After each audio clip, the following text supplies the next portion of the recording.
આવો ખેડૂત મિત્રો, આપણે એક કપાસની વેરાયટી જોઈએ. આ ગામ છે કણકોટ અને અયુબભાઈ પાનવાડા. હા, પૈગામ પાનવાડા કણકોટનું ખેતર છે.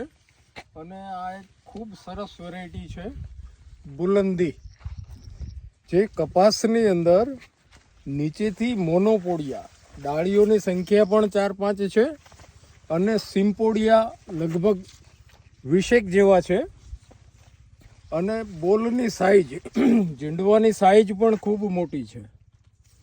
આ વેરાયટી ઉત્પાદનમાં અત્યારની પરિસ્થિતિ જોતા એવું લાગે છે કે ખૂબ સરસ ઉત્પાદન આપશે. અને અહીંના જે આપણા ખેડૂત છે એમને પણ પૂછીએ, ભાઈ કેવી લાગી આ વેરાયટી, કેટલાક ચીંડવા છે? ચીંડવા તો ઘણા આયા છે, વેરાયટી સારી છે.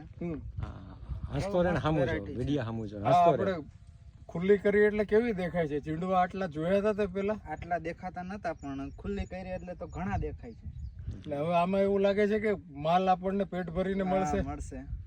કેવું લાગ્યું તમને? વેરાયટી વાવશો ને બીજી વાર? હા, વેરાયટી સારી છે, બીજી વાર પોર ભી આજ વાવવાની છે. બરોબર છે. ખેડૂતને કહેશો, બીજા ખેડૂતને શું કહેશો તમે? વેરાયટી સારી છે, વવાયા. વેરાયટીનું નામ બુલંદી બોલ. વેરાયટીનું નામ બુલંદી છે. અને આ વેરાયટી આપણને, અને તમે જોઈ શકો છો એની ટોચ સુધી અને જીનવાની સંખ્યા પણ આવે છે અને બધે સુધી ડાળીના છેક ટોચ સુધી છે, તમને જોવા મળશે.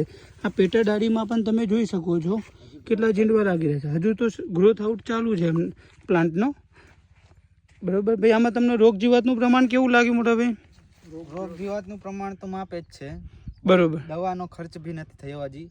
આવડો કપા થયો, 3 છંટકાવ કર્યા, 2 થી 3. બરોબર છે, સરસ, ધન્યવાદ.